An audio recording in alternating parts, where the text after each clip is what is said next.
बंद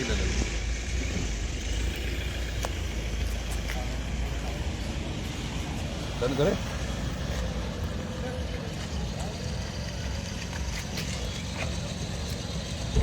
नमस्कार, मैं अभी 12 जिला कलेक्टर के सामने खड़ा हूं। चुनाव के जस्ट बाद में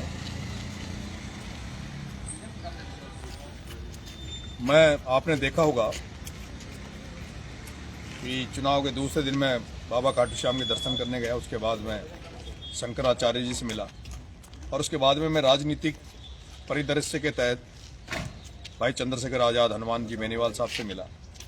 और अभी मैं कल जब 12 में आया था तो मेरा मन था कि मैं छबड़ा जाकर लोगों को धन्यवाद दूं, लोगों से मिलूं और अंता में लोगों से मिलूं, उनके हालचाल जानूं, बात करूं।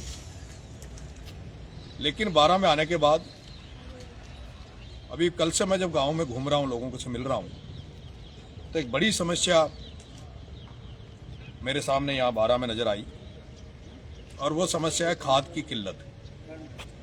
जब मैं चुनाव लड़ रहा था तब इस हाड़ौती में अन्नदाता डीएपी के लिए दर दर की ठोकरें खा रहा था, लाइनों में लग रहा था, पुलिस की लाठियां खा रहा था। उसके बावजूद भी उसको डीएपी समय पर नहीं मिला और मिला तो अटैचमेंट के साथ मिला। और जिनको डीएपी दिया गया, कई किसान तो ऐसे थे जिन्होंने बिना डीएपी खाद के फसलों को बोया है और बिना डीएपी, बिना यूरिया के जो फसल होती है उसकी क्या हालत रहती है किसान अच्छी तरह जानते हैं।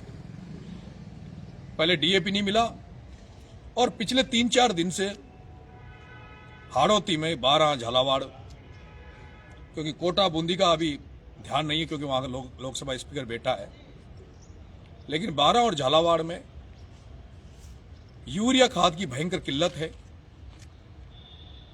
266 का कट्टा 400 में भी नहीं मिल रहा। और जिस तरह से जो डीलर हैं, सोसाइटियां हैं,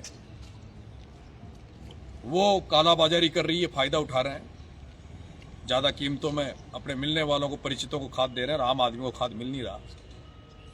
कई जगह फोटो आ रही है, अखबार में भी खबरें चल रही है कि भाई यूरिया खाद की बड़ी किल्लत है। और मैंने अब सारे मेरे काम छोड़कर, शादी ब्याह सभी जो भी मेरे कार्ड थे, निमंत्रण कार्ड थे, उनको छोड़कर मैं भी 12 जिला कलेक्टर के सामने खड़ा हूं।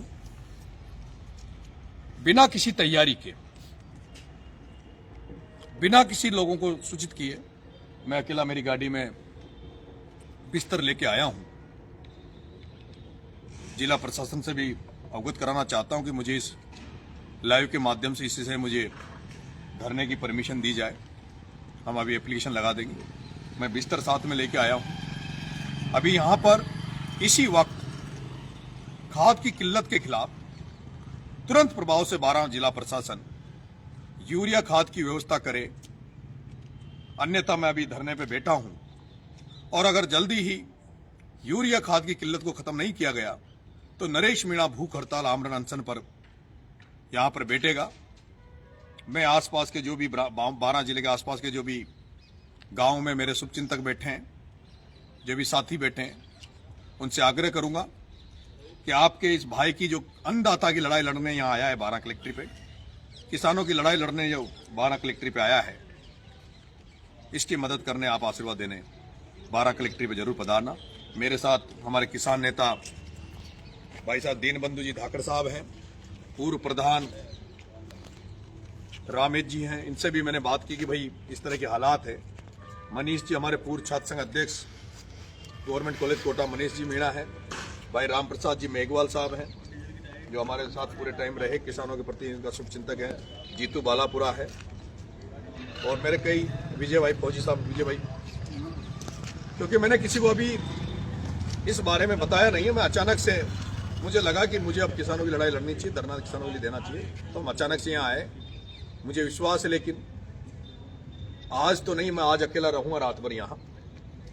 कल सुबह जितने भी आसपास के गांव में जो हमारे शुभचिंतक है, जो किसानों के भलाई चाहते हैं, किसानों के हितों में जो लड़ना चाहते हैं, उन सभी क्रांतिकारी साथियों का, सभी किसान भाइयों का मैं आह्वान करूंगा इस लड़ाई में हमारा साथ दें। बहुत बहुत धन्यवाद। वो बिस्तर होगा ना अपना।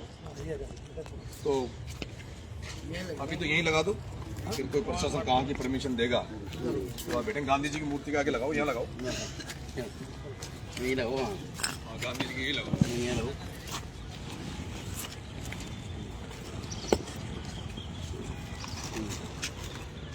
मैं प्रशासन से ये अवगत करा देना चाहता हूं कि मैं अकेला आया हूं, तो प्रशासन ये नहीं समझे कि नरेश मीणा अकेला है, क्योंकि ये किसानों की लड़ाई है, लाखों हजारों किसानों की लड़ाई लड़ रहा हूं और इस लड़ाई को हल्के में ना ले। प्रशासन तुरंत प्रभाव से एक्शन में आए, एक्टिव हो और इस खाद की किल्लत को खत्म करे। धन्यवाद।